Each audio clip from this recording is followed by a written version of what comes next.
Hi, everyone. I'm Elizabeth Canty, and this is another episode of Living Enlightened Every Day. I love helping people to live lives full of passion, purpose, and fulfillment. And to do this by finding ways of integrating spirit, mind, and body. And you know, I love finding those incredible teachers, coaches, and leaders out in the world who are doing just that.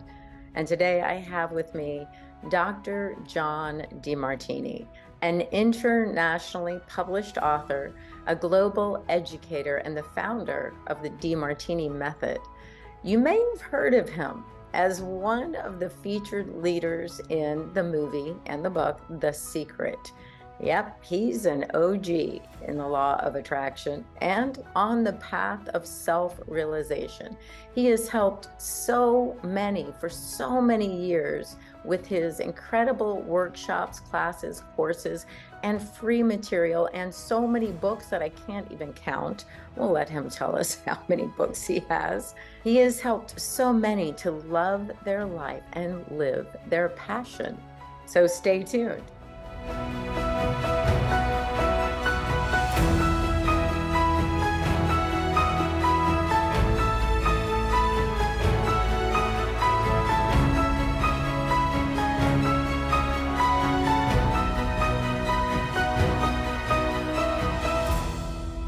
I invite you to just take a deep breath with me and listen with an open heart, an open mind. Just listen for those insights and revelations that will inspire and uplift you. Listen with the intention that you will remember something incredible, something wonderful about you in this podcast right now. I have joining me Dr. John Demartini, whose mission and vision is to share knowledge and wisdom that empowers you to become a master of your own life and destiny. Welcome, Dr. John Demartini. You Thank you. Thank you for being here. I'm Thank really you. excited. I'm sure you can tell because you are an OG in the realm of self-realization and human potential. I reminded our viewers that they probably know you from The Secret, where many of us first came to know you and your work, but you've been doing this for even longer. This is my 52nd year completed of speaking. Wow. Can So you just tell us a little bit about that beginning? I know you've told this story before, but I would just love, I think it's so important and empowering to hear how you started your journey. my speaking world or just my Just this, I mean, my recollection, you were a surfer somewhere, had given up high school. I mean, you had decided that you weren't smart enough or that you weren't intelligent or that you didn't like school. well, okay, I'll go back even further then. I When I was born, 1954, I was born with my arm and leg turned in. So I had kind of a abnormal positioning in there. And some from 1.5 to 4, I had to wear braces on my left side to try to straighten my arm and leg so I could walk. And I also had a speech impediment. So I was going to around that same time, starting about a year and a half, I had to wear springs and buttons in my mouth because I wasn't making the right sounds and pronunciations and stuff. And so I had a speech impediment and an arm and leg deformity when I was starting out. When I got to first grade, I discovered that's when you're trying to learn how to read, right? It wasn't working. The teacher put me in normal reading, then remedial reading, and then I had to wear a dunce cap and wear a dunce cap face the window with Daryl Dalrymple, another guy. And she said, well, when you decide to come and read in the class like everybody else, you can come in the class. Because she thought it was just me being disruptive, but I saw things in different ways and I didn't have any meaning to words. So I had a speech and dyslexic issue. My parents finally had to be brought to the school and they were told by the teacher, I'm afraid your son's never going to be able to read or write, probably not be able to communicate effectively, probably won't go very far, amount to much the way it's going. Now that's because that's what they thought. I mean, it would Wow. be a little different today, but that teacher would probably, but that was perfect because that was the void that led to what I do. Yeah. So I learned to get through school. The only way I made it through school was a girl named Martha Rose Scartozzi, who was the smartest girl in the class I had the crush on. I used to walk her home and help her do flashcards and listen to her. I asked her, what did she learn today? And then I asked two other smart guys. One became a pulmonary specialist, another medical doctor. They were the smart kids. I asked them, what did they get out of the class? And I learned a strategy on how to ask questions in order to get enough information to pass somehow, which I'm known for my questions today. So that's part of the perfection. And that worked until I was 12. I slid by surviving and getting by and asking questions and befriending the smartest kids and stuff, which I still probably do. I befriend some really empowering people in the world today to probably help me out. And that worked until I was 12. And then I moved from Houston, Texas to Richmond, Texas. And there it was a very low socioeconomic area. We lived in kind of there were 9,000 people. It was a real racial issued area. And it wasn't the brightest as agriculture and it wasn't academic kind of stuff. People were working on farms and things Yeah. and didn't have a smart group and I failed. So I dropped out of school. I left home at 13 and I tried to continue school at another location. I figured out how to go to a different school and that still didn't work. So eventually I said, heck with this, I'm going surfing. I learned how to stand on a surfboard when I was 9. Texas wasn't the surf capital. So I hitchhiked to California when I was 14 and down to Mexico when I was 14 and surfed. Was a surf rat. At 15, I panhandled enough money to make it over to Hawaii, and I lived under a bridge, then in a park bench, in a bathroom, in an abandoned car. And finally, kept social climbing until I had my own tent, and was basically a surf rat. And I got to ride big waves. I got in some surf movies, 3 surf movies, and some magazines and books, and was riding big waves in those days. And then I nearly died at 17. And in the recovery of that, I was led to a health food store, which then led to a yoga class where I met Paul C. Bragg from Bragg's Amino Acids, Bragg's Oh, Nutrition. oh And wow. he spoke at the Sunset Recreation Hall on the North Shore of Oahu near Waimea Bay. And one night and 1 hour, that man spoke to me in such a way that I thought, because what he said was so meaningful that I thought maybe I could overcome my learning problems. Maybe someday I could become intelligent, learn. I never thought that. I just assumed I'm going to make surfboards and I'm going to be a surfer.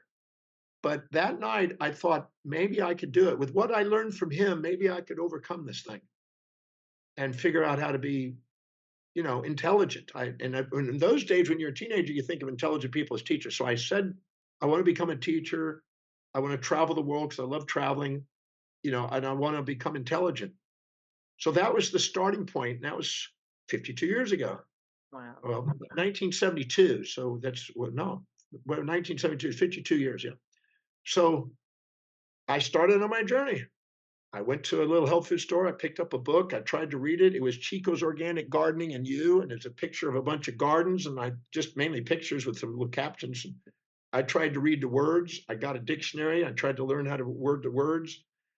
And I thought for sure, I know if I stay with it, I could figure this thing out.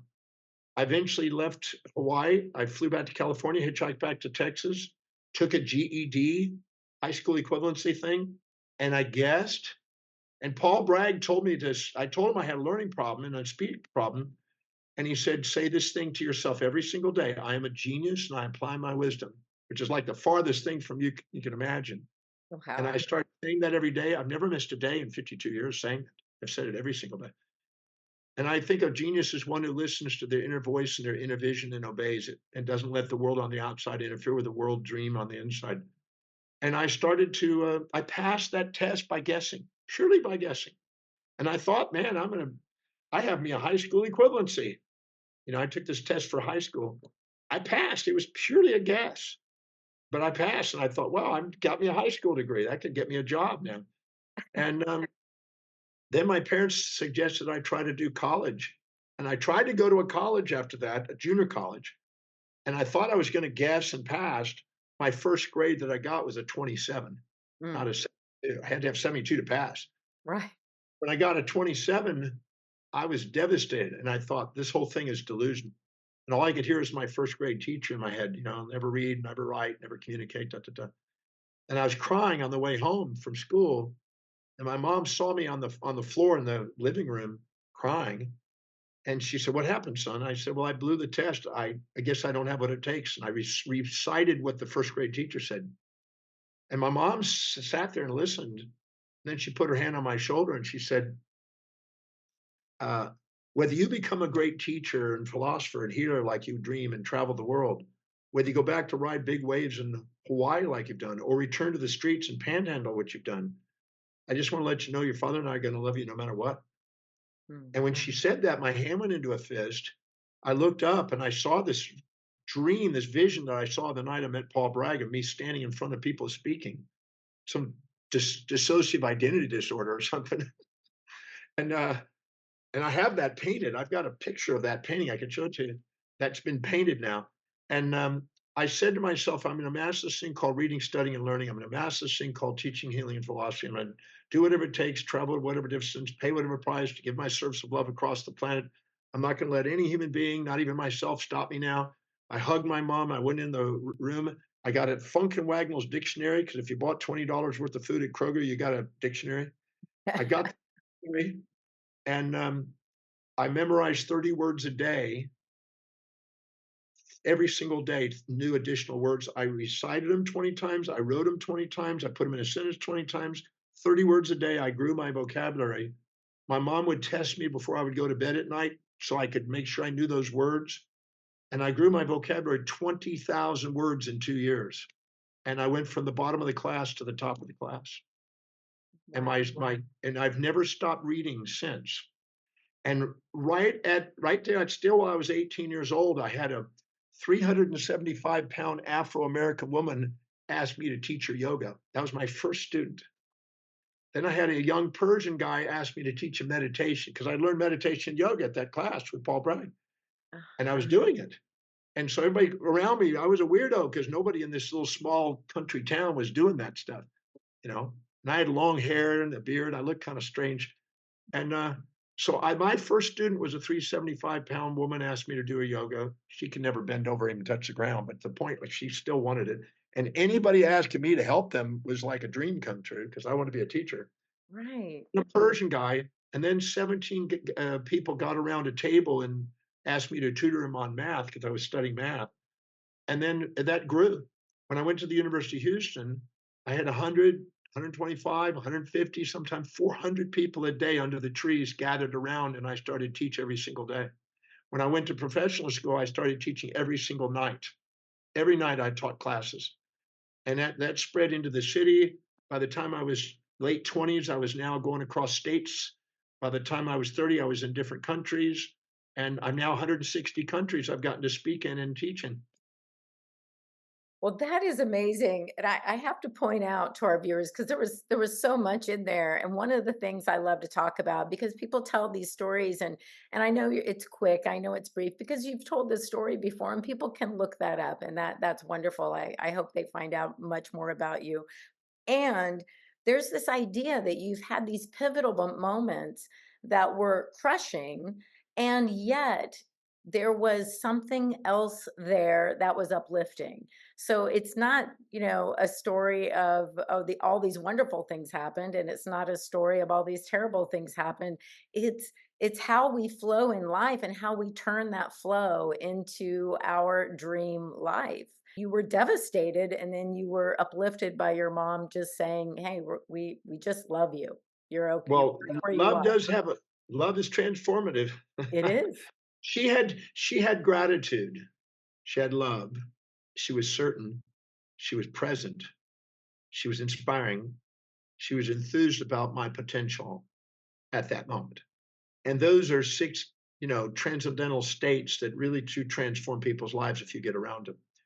And it was Peter Lynch. He wrote One Up on Wall Street. He says when he's trying to select a company that he wants to invest in that's going to appreciate in value and return, investment yields to his clients, he says he wants to see when he goes to visit the company, he wants to see people that are grateful for their job, loving what they do, inspired by the vision, enthusiastically working, certain about their skill, and present when they're doing it.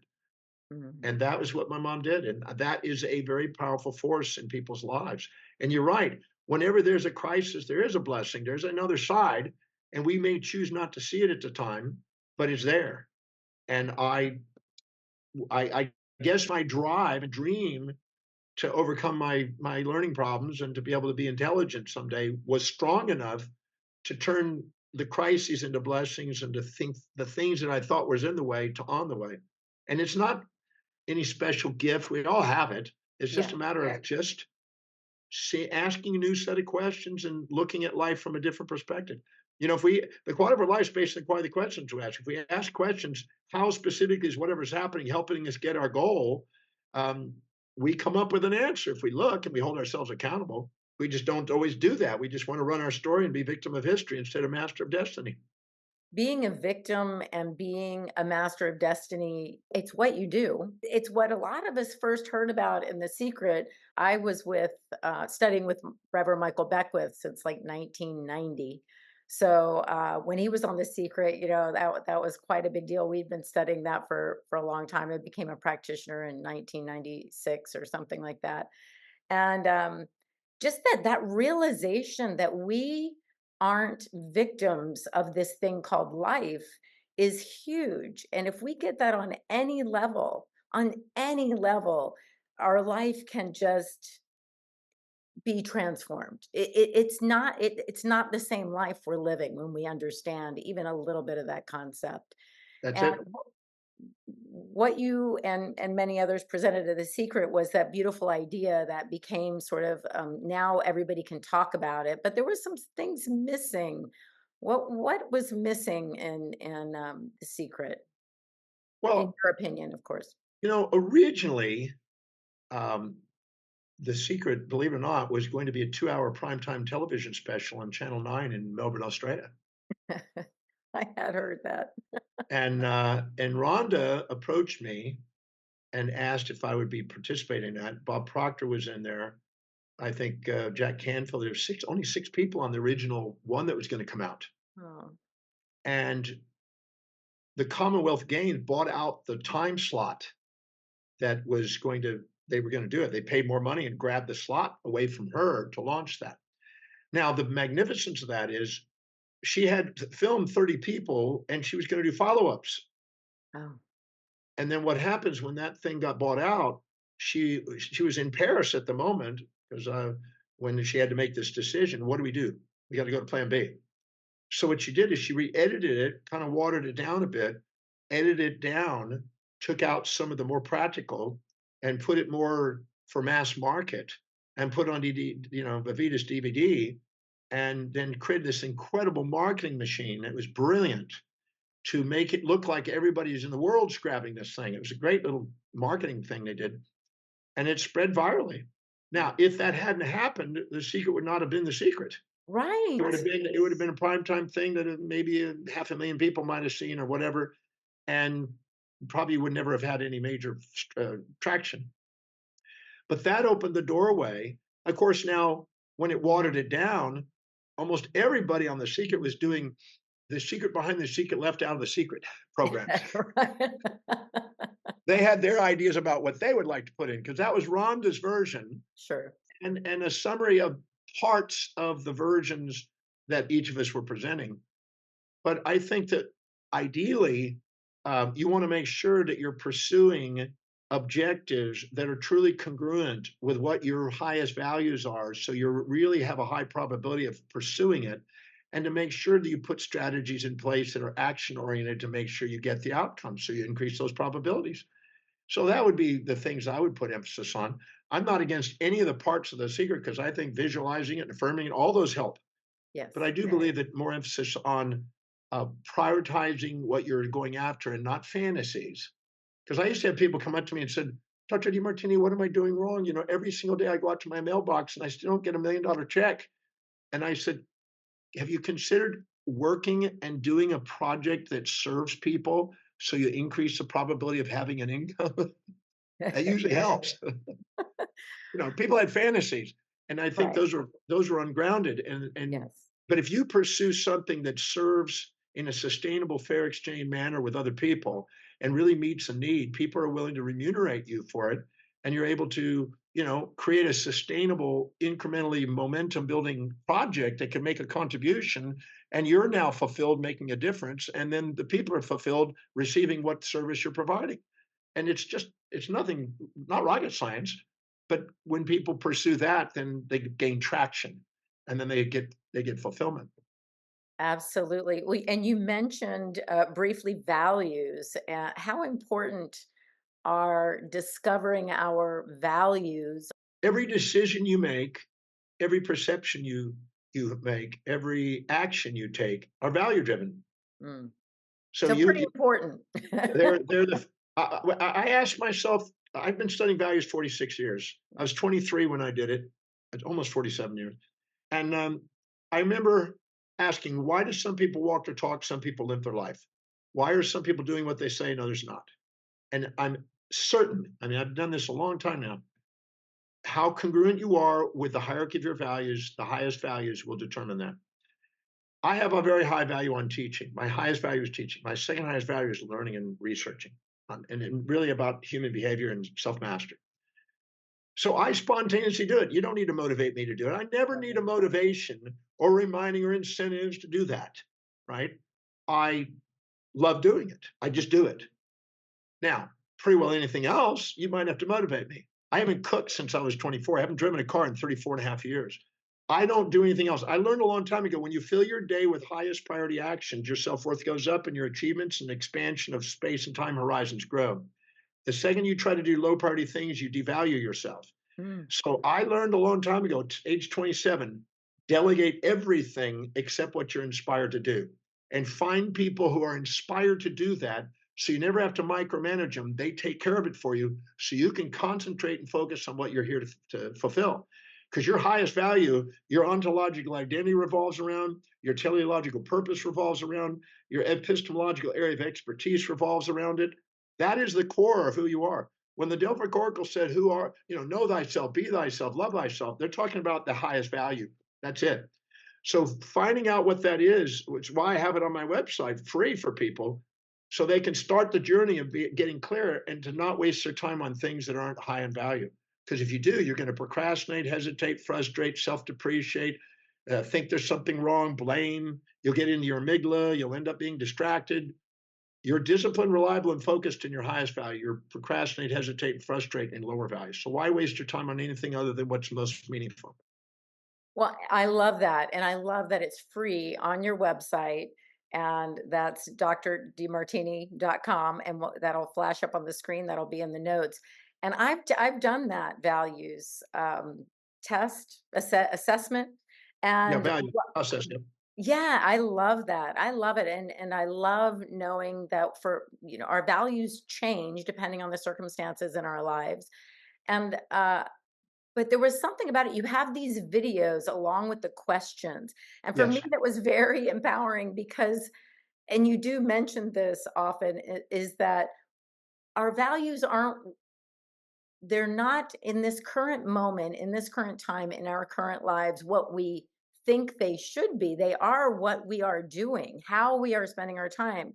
And that test, when you really answer clearly and honestly and deeply, it's just a reflection in a mirror. It's eye-opening. It's I've been eye doing I've been doing value determinations for 46 years, over 46. Yeah. And what's interesting is doing hundreds of thousands of people. My acumen in that area is pretty good. And I've only met one 100% congruent. There's a lady from Israel. Most people, if you ask them their values, they'll tell you social ideals. Let me give you an example. Let me Mhm. give you an example.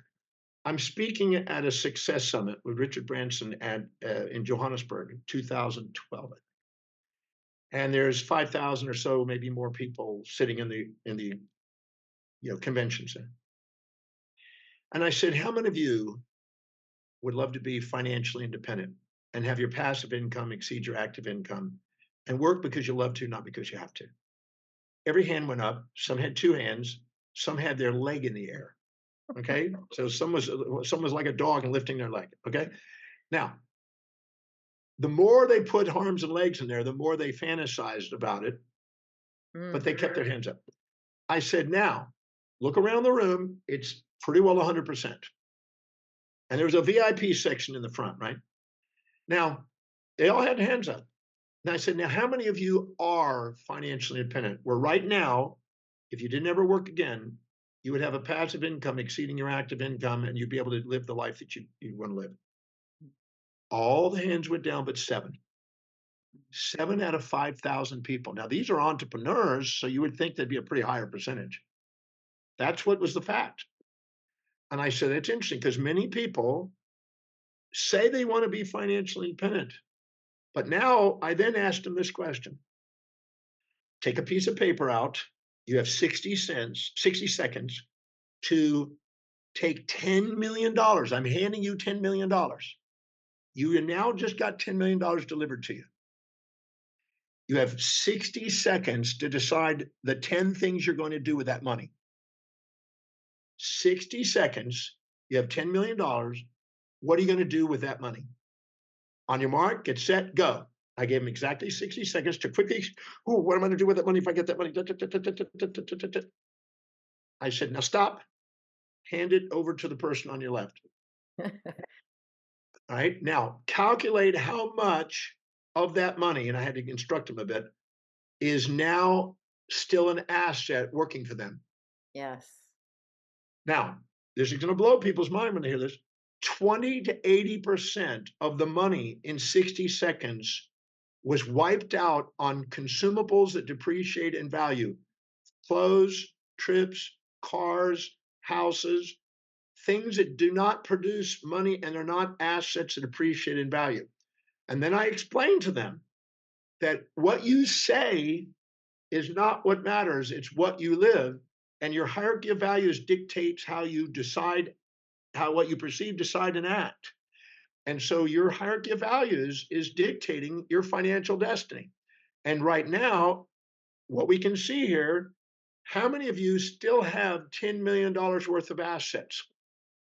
5 people took their money and put it into an asset accumulating system. Five, that's one, that's not 1%, that's 0.1% put their money into assets and didn't spend it. The rest of them had wiped up 20 to 80% of their money on things that go down in value because they confused the wealth, the rich and famous, which by the way, are a lot of broke, there are a lot of them broke, Yeah. the rich and famous lifestyle. So as I said, as long as you are interested in lifestyle and not accumulating wealth, then you're going to end up spending your money on things that go down in value. And that means you devalue yourself. That means that people, and I've observed it, and I've taken hundreds of thousands of people through it. If you do not have wealth building, asset accumulation in the top 4 values, financial independence is not going to happen. Ooh, well, I just bought $10 million worth of real estate. So Well, if you're buying real estate that gives you rental income, income, no, all opportunity, income. exactly, then you're going to go Absolutely. up in value because Yes. you're now getting other people to pay your mortgages off, or and they're now getting to leverage interest rates and capital gains and have a rental income, passive income. Yes. That's an investor. Definitely. The average person doesn't do that. They immediately go buy this and go buy that and go buy this, and they all goes down in value. So if you have a low value on wealth building, you'll buy things that go down in value. If you have a high value on wealth building, you'll buy things that go up in value. It's a basic common sense thing. That's why the hierarchy of your values dictates your financial destiny. But that's not just finances. The Right. same thing in relationships, the same thing in health, the same thing in your social networking. Whatever you have a low value on goes down in value. Whatever you have a high value on, it goes up in value. So the hierarchy of values is one of the most crucial things that human beings can do if they want to go and master their life. That's why I have it free on the website to try to give people a starting point. Well, so using this example, what is the what is the value of the person that, let's say, they don't get $10 million, no one's handing them that check, but so they get their income, they want to buy their home or a condo or whatever it is, they want to buy a car, whatever that thing is, but when they get that paycheck, they're going to Starbucks and they're buying the the Coach handbag or the Manola Blahniks or whatever it is. And they're like, next month I'll save that, two, three, $400. What is that value? Immediate gratification? Yeah. Well, I they mean, have a value on those things. The sort amygdala, of. the amygdala is a consumer. It wants to eat prey. Oh. And the amygdala, the executive center, is a deferred gratification and wealth builder. The amygdala is not. The amygdala wants to consume. It wants prey. It wants immediate gratification. It doesn't want. It's in survival mode. I'm going to share a funny story. It's good. I was getting ready to go out with this lady for dinner, a former girlfriend of mine that we're still really close friends. We see each other all the time. She texted me just a minute ago. We're really close friends, but she couldn't make it. So she said, "I've got a friend that would love to go to dinner with you. If you want to go to dinner and still have the same, place, she'll go." I said, "Fine, I'll go to dinner with this lovely lady." Now, this lady is a beautiful lady from Morocco and single and probably 42 years old, I think. I'm older than him, but still, she was she was sort of in a black outfit and kind of insinuated that there might be maybe you're interested in me, kind of thing. And but she came there with a Chanel purse. It was about $5,000 or $6,000, I'm guessing. And I asked her just out of curiosity because I didn't want to mislead her into thinking that I was interested because I really wasn't. That wasn't where I was going. I'd love to have dinner with her, but I didn't want to go any further. So I figured the best thing to do is to talk about wealth. So I said, just out of curiosity, do you mind if I ask you some really interesting personal questions? She goes, please fire. I said, out of all the years you've worked, how much money do you think has passed into your hands total? She goes, oh, I don't know. When I first started working, I made 45,000. I made 50,000. I'm about 120,000 a year. We added it up for almost 20 years. She's been working. Let's see, 1,230,000 she came up with. I said, okay, put that on the side. Now, how much money of assets do you have? That means liquid assets or something that's an asset because she's renting her apartment, her car is a payment. So there's no asset really sitting there. What is an asset? She said $800. I said, you've earned $1.23 million over 20 years. You have $800 to show for it. And she goes, I never thought about that. I said, so that means let's look at the percentage of that. Not a very small percentage. So that small percentage means if you would have kept that percentage, there would no way she'd ever be financially independent. No way. That's an impossible number mathematically. I said, so now when you bought that purse, you paid $5,000. She said, yeah, it's actually more, but because I work at Saks, I got a discount. I said, and that's going to hopefully find you a rich man. Yes. That's That's what what she I heard. That's what I heard behind that. I'm going to get a rich man. I'm going to get my butt in shape. I'm going to get my boobs in shape. I'm going to get me a guy. I'm going to be set like that. And I said, but you got to realize if all you got is looks, you're a rental program, not a purchase plan. You might want to look at other things you bring into the table. So anyway, I answered that and I said, so that meant that if you have $800 out of 1.23 million or 1,200,330, I said, how much would it actually you would have to make in order to have $5,000? So that means we got to multiply this times six, 800 times six at least Right. to get that purse. So six times 1.23 million, that's about 8 million. So that's what that purse cost you.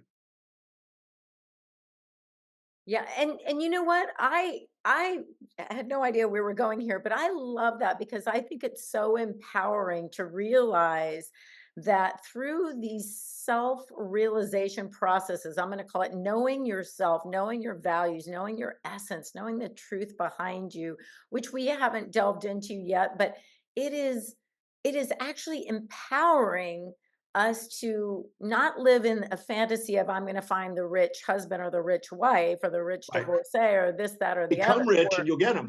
or the lottery ticket. It's Yeah. like I can be the master, you said it in the very beginning, of Yeah. my destiny, Exactly. knowing that in the next somebody who's much younger listening to this, in the next 20 years, you can make $1.2 million and you can have a home and a car paid off to show for it, Yes. Well, maybe a college fund. what happened, I didn't finish. What happened Oh, is the $5,000. I said, now, if you were to take that $5,000 and put it away, you could get probably 9%. And so every 8 years, you'd be doubling. yeah. So let's just calculate your age, 42. At 50, that would be 10,000. At 58, that would be 20,000. At 66 or whatever it is, 67 or whatever, that would be 80,000, whatever it is. And I started calculating out. I said, now, those are the real numbers of what it's costing you to have that purse. And I'm not saying it's not, but it's a risk reward ratio. If you get the purse and you close the deal on the rich guy, and by the way, if you get a rich guy, he's probably going to be telling you what to do, and you're going to end up having to pay a price for that. It's going to be worth it. It's a costly price sometimes, but because they're used to being in command. So what happens is this is the cost. So I just want you to think about deferring to gratification and look into the cost, and know that if you take a credit card and you pay something with pleasure and 30 days later you have pain, you separated pain from pleasure. Whenever you do, you feed your amygdala to become more addicted. If you pay, we used to, when I grew up, you paid a layaway, you paid up front and then you eventually got it. So you deferred to the gratification. And we don't have that today. It goes in the other direction because the banking system promotes debt to get people in debt. So anyway, when I got through, I diffused the romantic thing pretty good. I did. I Yeah. succeeded. She was not interested in me that night. And then afterwards, I talked to the former girlfriend, and she said, "You really transformed this lady." I'm not going to give her name. I said, "What happened?" Says the following day, she went out and opened up an investment account where you told her, and she's going to put $200 to $300 a month away. I told her that if you manage money wisely, you'll get more money to manage. And she said the moment she opened that up and valued herself, she made a bigger sale. And she said, and then instead of spending it and thinking, oh, I can buy another purse, she then decided, I'm going to put that much more. I put an extra $90 into the savings. And she's starting to work because now every day she does that, compound interest is working on her behalf and she's reducing her taxes. And then it's going to buy her purses someday and it'll crescendo. And she won't be living as a slave. She'll be working as a master. And she did it. And her life has changed. And right now, in the last 4 years, she's got almost $100,000 saved because it grew her business. Because when you manage money wisely, you get more money to manage. That money circulates through the economy from those who value it least and manage it poorly to those who value it most and manage it wisely. And that's why that income grows for those that have a value on it, and it goes away. It grows or goes, depending on your values. Well, I really want people to hear that. I had goosebumps. I mean, I really resonate with this, and of course, I feel so blessed. One of my passions has always been real estate. So I've always been able, from a young age, been able to invest in real estate. When I heard no, no, no, you'll never qualify for a mortgage. You'll never. I just kept looking at houses and making an offer, and then the mortgage, the ability to pay for it came through. So there's other things happening. I heard you say with her, when she starts investing that money, a little bit, $90, whatever it is, this every week or every month, the thing that most of us can't realize or we don't understand is once that mentality shifts and More once comes. we take in that action, more doors open, more inspiration comes. So it isn't just, well, now I've got to invest $90 every month for the rest of my life. No, like everything changes. Everything kind of turns itself around and you see opportunities, inspiration where there was none before.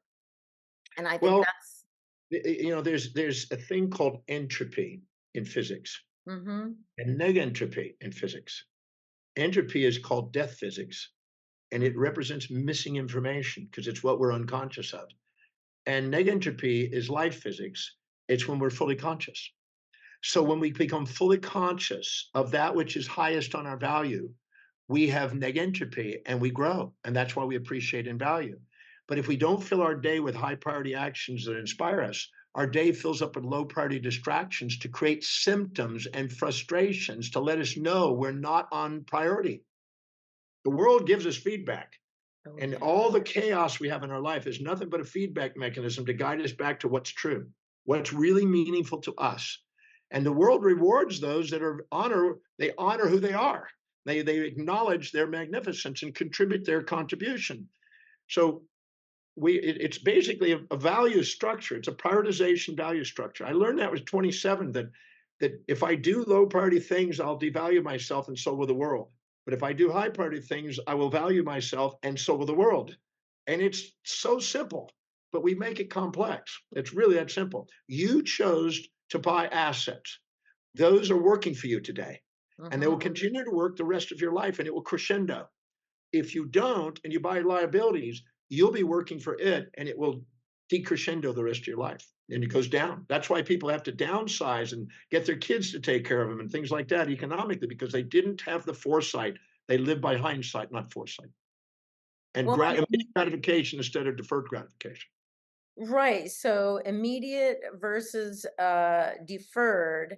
And then what part of the brain were you saying each of those were? Amygdala? Whenever you're living by your highest value, the blood glucose and oxygen in functional MRIs goes up to the medial prefrontal cortex, the forebrain, the Yes. telencephalon.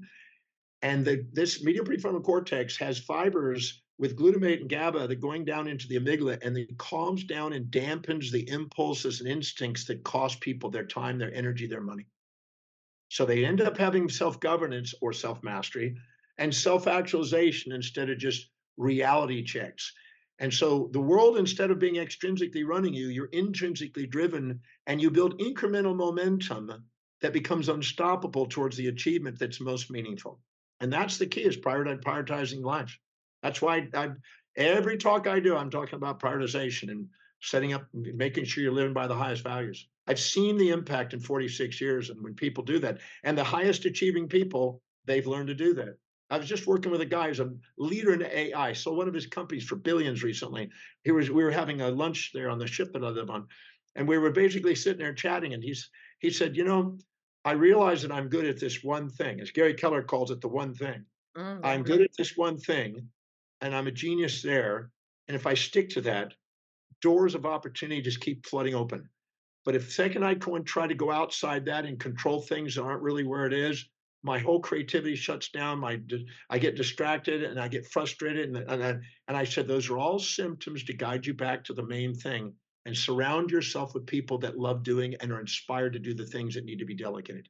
If you're not delegating, and if you're not dedicated to the highest priority and not delegating the lower priorities, don't expect an inspired and very fulfilled life. It's that simple. What tools or practices that you teach that so we can change the value? Because if we take that test, we'll see, wow, I'm really valuing immediate gratification, the immediate pleasures. But what I say I want is, the home, the financial security, whatever that other thing is. How do we change that? I mean, sometimes saying that I change my value, that isn't it. What No, is no. it? Your brain has associations in it, Hmm. and it's based on experiences. So if you have a stimulus, us just, pardon me for being really ridiculous here, but let's say that you're a girl and you date a guy, and the guy's got brown hair, and you find out that he's a schmuck. And you go, the guy's just a schmuck. It didn't turn out what you thought. The fantasy is, wiped out within the first day. You go out with another guy, got brown hair. It turns out to be a schmuck. You start associating brown haired guys with schmucks. Okay, that's how the brain sets up because you've associated more pain and pleasure. Now, if all of a sudden a guy with brown hair comes along and you start to see, oh, this is a really great guy, then you shift those associations. But if all of a sudden you go out with a blonde haired guy and this guy's amazing, you grow in your mind, in your subconscious mind, brown haired people I don't trust, but blonde haired guys I can trust. Now, none of that's true, but it's the associations you just made that's making you avoid and seek. Have impulses for pleasure and avoid with instincts. So every decision you make is based on the experiences you have and the associations you've made around them. And whatever's more advantage and disadvantage, more pleasure than pain, you tend to go in the direction. So if you want to change values, anybody can change values. I have a section on that in my values factor book. I have a whole section on it. Mm. You have to stack up new associations in the brain on the direction that you say you want, on the action steps that it takes to do it. For instance, if you want to grow wealth on your values, if you just say, oh, I want to be wealthy, that's not going to do it. Or I visualize a whole bunch of things that you want to have in your life, that's not going to do it. But if you say, these are the proven action steps that have determined that wealth is built this way, you take a portion, you put it into an investment, and you start buying assets. You take a portion, you put it, and you have it automated, so it's electronically done, so there's no emotion about it. It's just every single week you're taking a portion and you're buying assets, whether it's real estate or it's companies or something. If you do that and you have a now you stack up the benefits. What is the benefits to me in my life, in the 7 areas of my life, and to what is currently valuable to me? How's it helping me get those? If you make neuroplastic associations in the brain and you stack up enough of them where the advantages are now more than what you did on the last perception, your brain will move in that direction. You'll start changing behavior. I've been doing this for 4.5 decades. Yeah. And I've trained people in companies. I have sometimes CEOs of companies that were hired and they thought they were going to produce, and the companies, I don't want to fire them because it's going to affect stock reports. How do I get them inspired? And I find out what the values are that it takes to get the job done, find out the job description and what's needed, and then we link those job descriptions to what their current value is, and we shift the values in their hierarchy in that direction, and we salvage that person. They start producing in there. I've taken people that could not make any money at all. They couldn't save any money no matter what they did. All of a sudden, they're on now automated savings and things, and they're going, "Wow, it's my whole." The second you change your values, your perception of the world changes, your decisions change, and your actions change. And then you think, "Do I really need a Starbucks coffee loading up my brain on sugar?" And I pay whatever it is, $8 or something for a thing like that. And I do that twice a day. $16 a day times 30 days is $400 a day. I could put $400 a day. Is that really worth it? This is destroying my health. Water's helping my health. This is helping me long term. And eventually, if I wanted to have a unique coffee, this will pay for it. And you can run a projection and see what it's going to do. And they start to value it, and their life changes.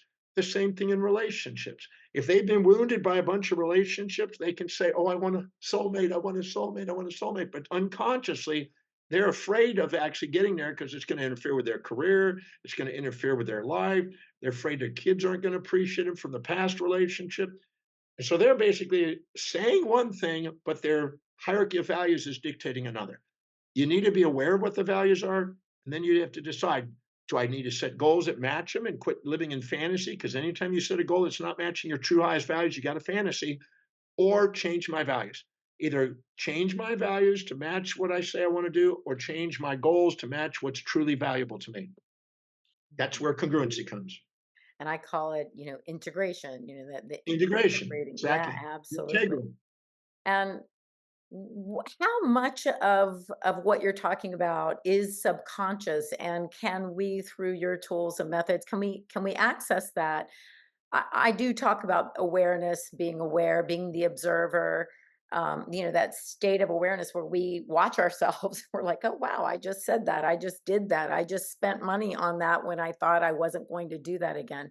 That awareness, how much of it is subconscious, and how do we break through that? Most, most, Right. most. Most people are automatons reacting to stimuli on the outside. Even the newest research is showing that we rarely actually have true free will. We're mostly, it's 200 to 300 milliseconds after we've already reacted, do we then come up with a bullshit excuse on why we did it?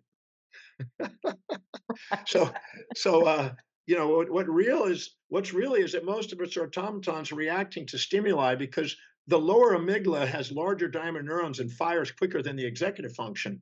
And so, unless you train the executive function, unless you practice living congruently, that part demyelinates. It doesn't have myelinization. And most people don't have a very well developed executive function. They're not self actualized there, but they can be. And it's just training, it's just doing it. But it's basically, when people are in their subconscious mind and they're reacting, they're basically just automatons. They have a stimulus and they have a response. I was in London. We were doing a breakthrough near Kensington Palace. The breakthrough experience is one of the programs I do around the world. Yes. And so there's a lady there, and she said, "Dr. Demartini, I don't know what my purpose is." And I said, Your life demonstrates it. Let's take a look at what your life demonstrates. I said, what do you do every single day that nobody has to remind you to do, that you're inspired to do, you love doing it, you just absolutely do spontaneously every day? And she goes, be with my kids. I said, are you with your children every day? She goes, yep. I said, do you spend most of your day with your kids? Yep. I said, so would you say that your intimate and personal space is with kids most of the day? She goes, yes. Do you spend most of your time with them? Yes. Is that where most of your energy goes? And is it energized being around them and watching them grow and develop? Yes. Whenever you get extra money, does most of it go back to the children in some form or fashion for education or entertainment or something, food or clothing or something? She says, all of it goes there. I said, is that where you're most organized? She says, yes, I'm involved in teaching my own kids, kind of what do you call it? Homeschooling kind of thing. Mm-hmm. I said, great. And is that where you're most disciplined? Are you reliable to do it? She says, I'm up every morning for that. I said, is that what you think about, visualize, and internally dialogue with yourself about what you want in life is to see beautiful kids grow up and do something amazing? She goes, that's been my dream since a very young age. I said, and when you talk to people, do you bring it typically back to kids and something to do with education of kids? She goes, yeah, people think I'm crazy. That's all they want to talk about. And do you want to, and when you learn, do you go and study and read and things about that? Yep. And are the people that inspire you people that have done something extraordinary with kids? She said, yeah, I read books on how to homeschool and things like that. I said, and so this is your life, your goals, everything is around kids. I said, so why would you question what your purpose is? And now listen carefully, because your life is demonstrating it. Yeah. And she said, but this is what she said, but is that good enough? I said, wait a minute now. Rose Kennedy, when I actually got her handwritten mission statement from Rose Kennedy in a book that was handed from the Kennedy family to another person to me. And in there, she says, I dedicate my life to raising a family of world leaders. That was her mission statement. So I read that to her and I said that to her. And she said, she cried. She goes, that's what I dream about. I said, the only reason you're not honoring it and pretending you don't know what it is and lying to yourself about what do I to do with my purpose is because you're comparing yourself to somebody else that has a different set of values. Who is it? She goes, I think I am. There's another lady that's got a big business. She's got 2 kids. She's got a nanny to help her. She's got an extra teacher to help the kids, but she runs this big business. And I keep wanting to do a business, but I never get around to do it because I keep having to go back to the kids. I said, because kids are more invaluable in her life. Her kids are second. Her business is first. You don't have that. Your values are this. So if you expect to live in that other lady's values, you're going to beat yourself up. She says, well, that's what I'm doing. And then there's another person you're comparing to. Yeah, a lady that's very philanthropic, has a rich husband. And I'm now comparing myself to that. And I'm single.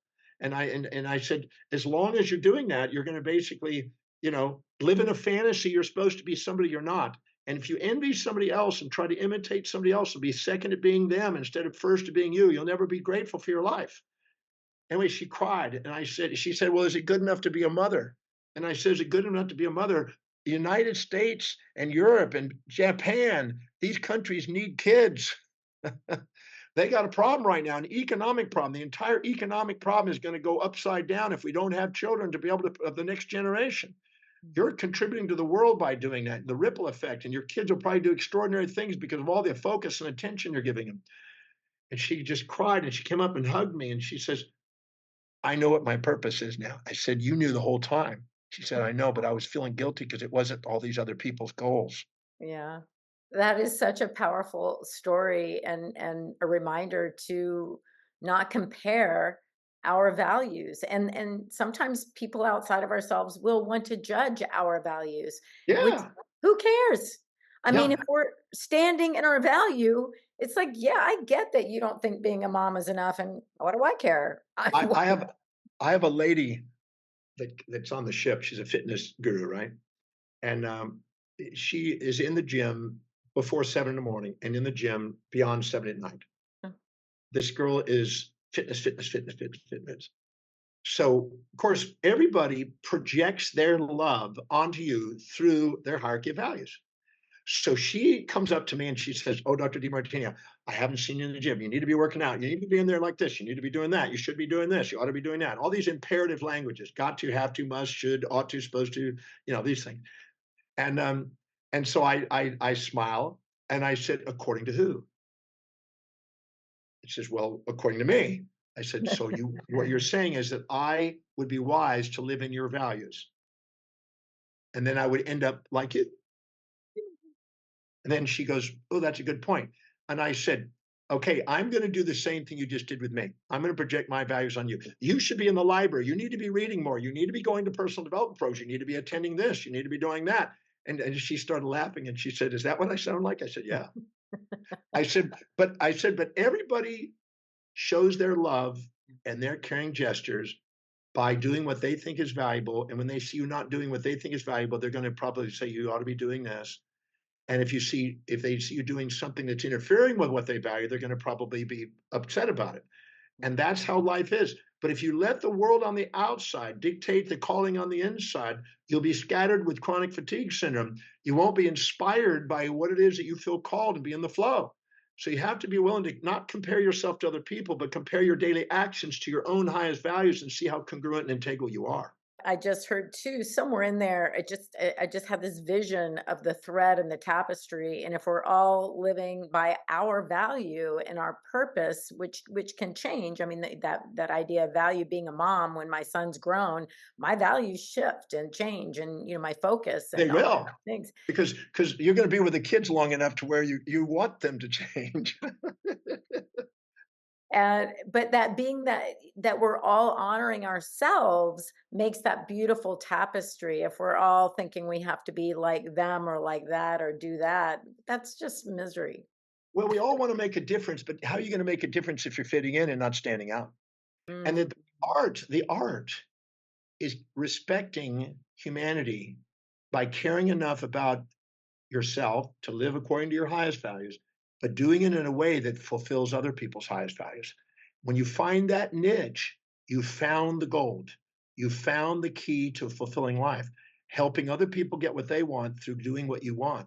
And that's the art of articulating what it is you love doing in terms of what they want to receive. And if you master that skill, that's power. I call it caring. Because when you self-righteously, narcissistic project your values onto them and expect them to live in your values, they're going to alienate you. They're going to just get out of there. That's called care less, and it doesn't work. It's non-sustainable. And if you sit there and sacrifice yourself for them altruistically, that's careful. You walk on eggshells, worrying about what people think about you.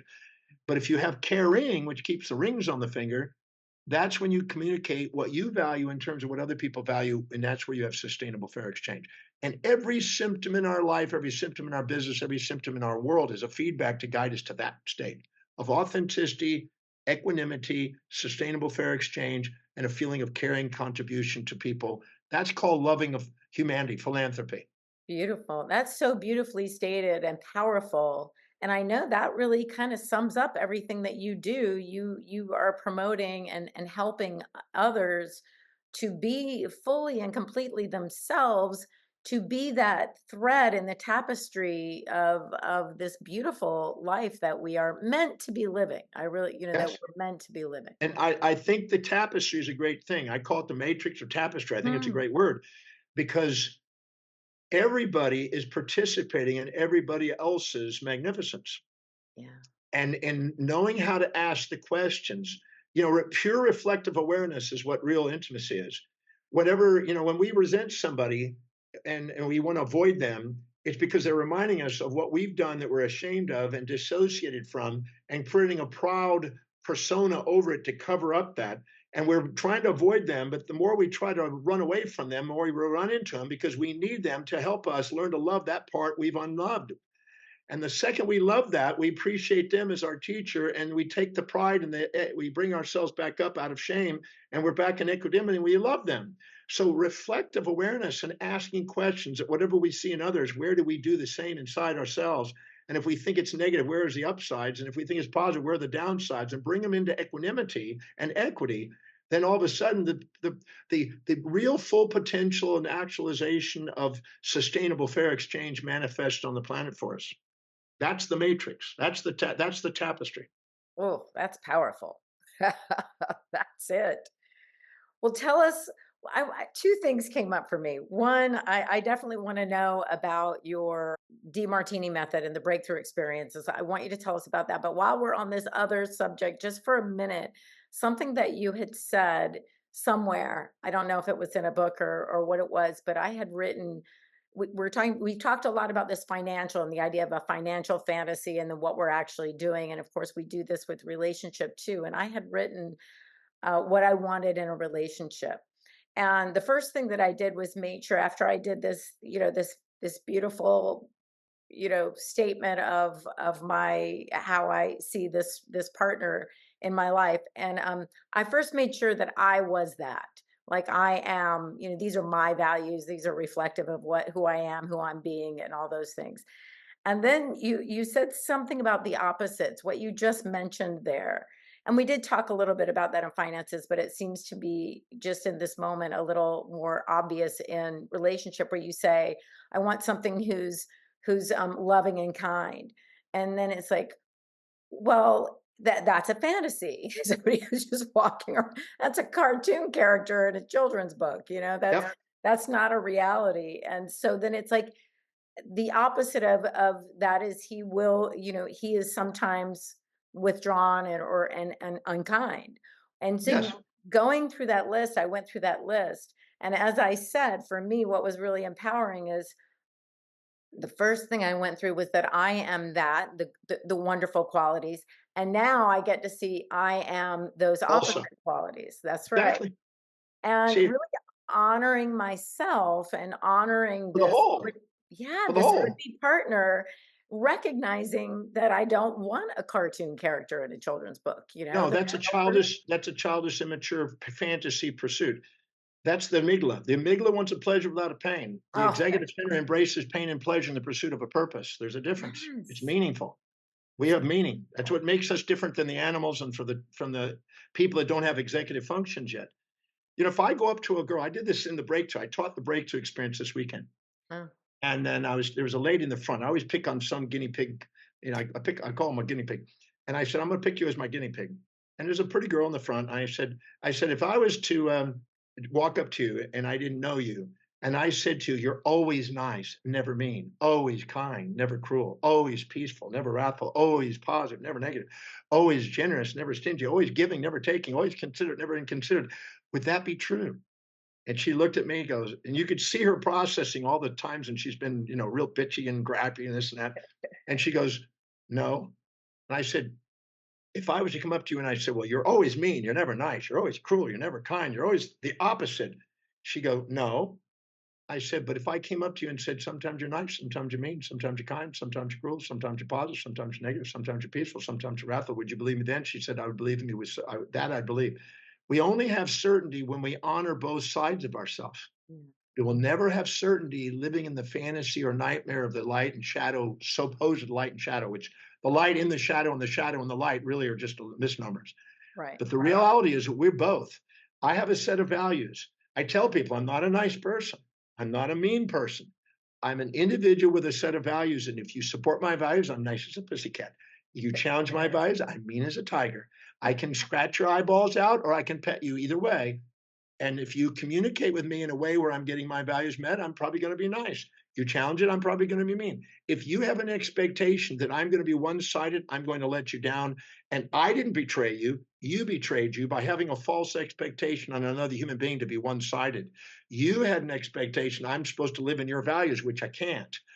You need to know what my values are. You need to know that I'm both sided and then set that as an objective. And now you're prepared for a real relationship. If you do that, you're mature. If not, you're living in a fantasy of the amygdala.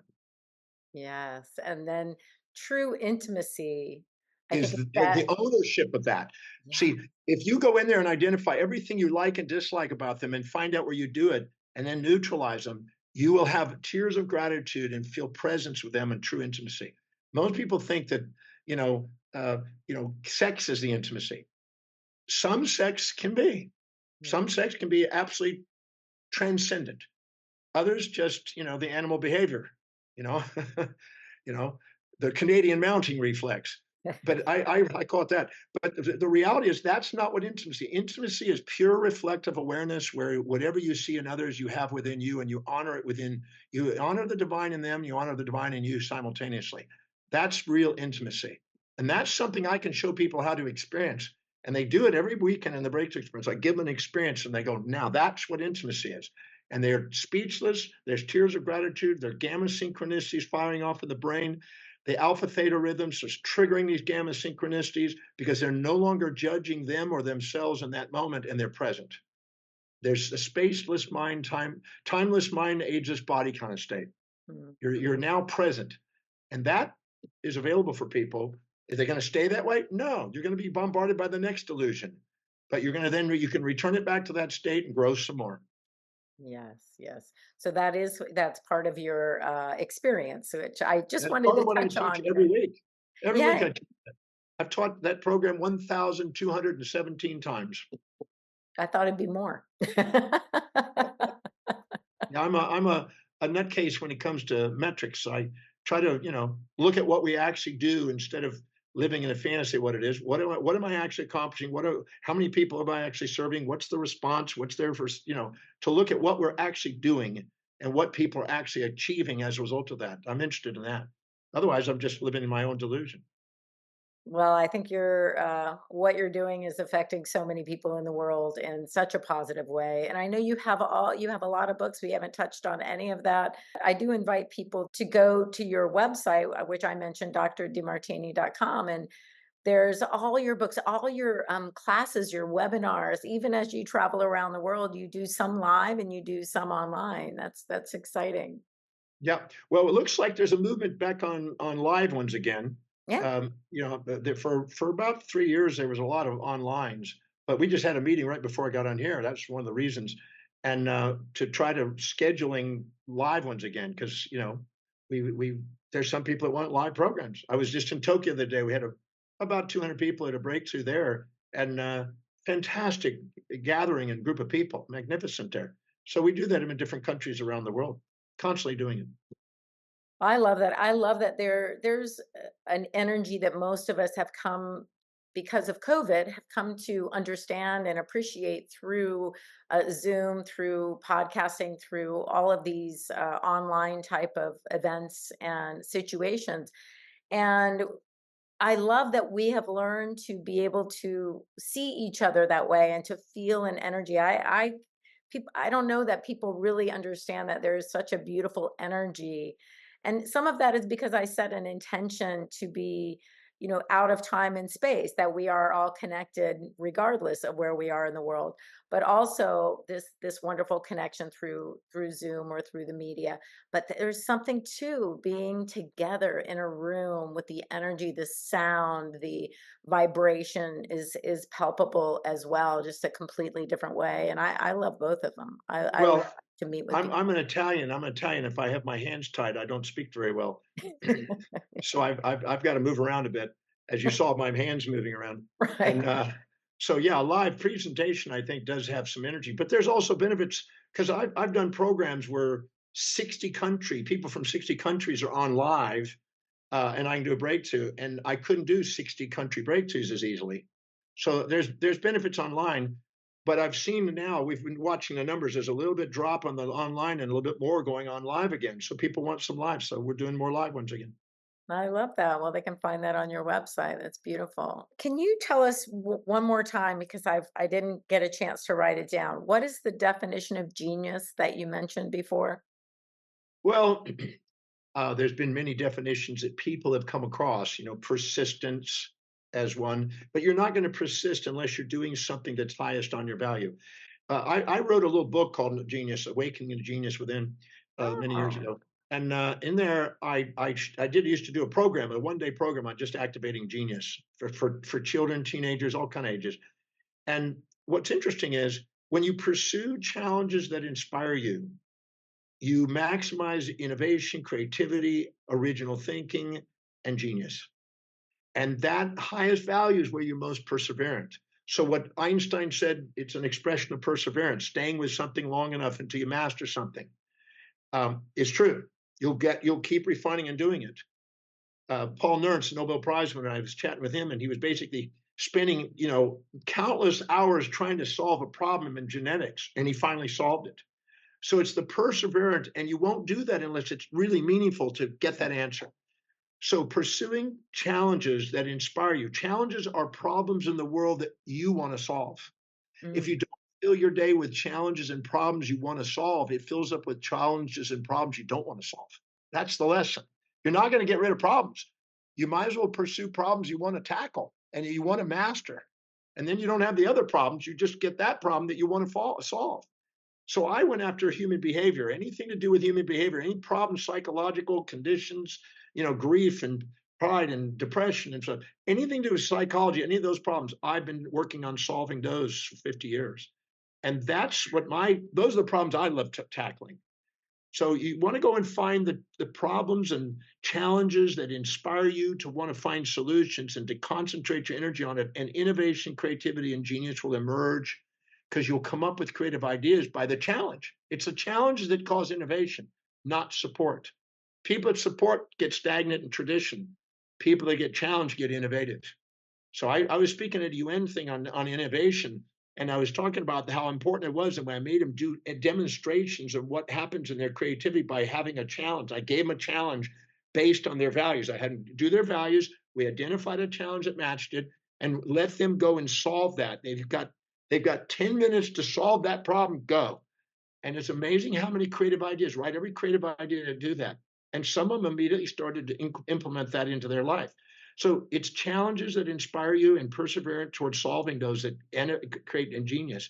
And the genius is one who listens to their inner voice, their inner vision, and obeys.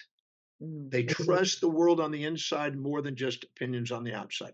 That which circulates the most usually has the least value. And opinions are the cheapest commodities on earth, and that which circulate the most have the least value. It's easy to get opinions thrown at you. It's another thing to be able to create your own solutions. Not that you can't learn from other people, but some of the most ingenious solutions come from solitude and persistence. Well, solitude to me reminds me when you said you very again going back to your roots of learning meditation from Bragg and meditation and that yoga, that inner stillness.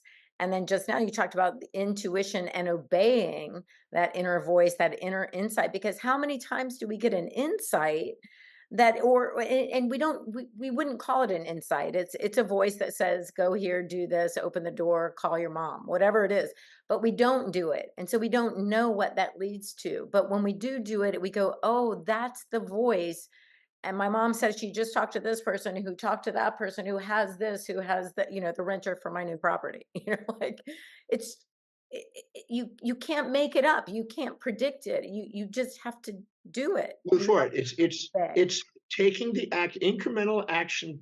If you take incremental momentum building action steps towards your objective, doors of opportunity and synchronicities and people, places, things, ideas, and events start to line up to make it happen. And it's just taking the action and pursuing it on the direction you want. That's the key. It's just got to be something really high in your value that you're not going to stop and start and stop and start. It's something that's really meaningful to you. Pursuing meaning is way more powerful than going after immediate gratification. Yeah. I love this. This has been really powerful. I'm so grateful that you are here today. Well, thank you for the opportunity for being on your show. I appreciate that. It's been great. I just invite our listeners to reach out to you with any questions or comments. I'm guessing we sparked an idea or 100 ideas for them to be able to begin some of these processes. Going straight to your website, the values assessment. You have something called Power. What was the one with Power? Yeah, there's a power assessment to determine how masterful are you in the 7 areas of life: your spiritual quest, your intellectual quest, your business, your finance, your family, your social and physical. How empowered are you to look at what your values are? Because whatever's highest on your values, where you're going to be most powered, where are they relative to them, and how to link the other areas through either delegation or linking, Hmm. how to empower those areas that aren't empowered. Because any area of your life you're not empowered in, somebody's going to overpower you in. That's awesome. And those are free tools, so I Yeah. just invite everyone to go there and look those up. And you can, I've already mentioned your website, drdemartini.com, and your books, your workshops, your classes, your courses, your calendar, everything's all available there. And I invite our viewers to hit the like button, subscribe, share this with a friend. Maybe they're ready for the beginning of their new life, a transformed life, knowing their values, knowing where they're empowered. And just thank you, Dr. Martini, for joining us today. And I invite our viewers to join me every week for a new insight into how to love your life, live your passion. And I just invite you to laugh, love, and live enlightened every day. Thank you. Thank you.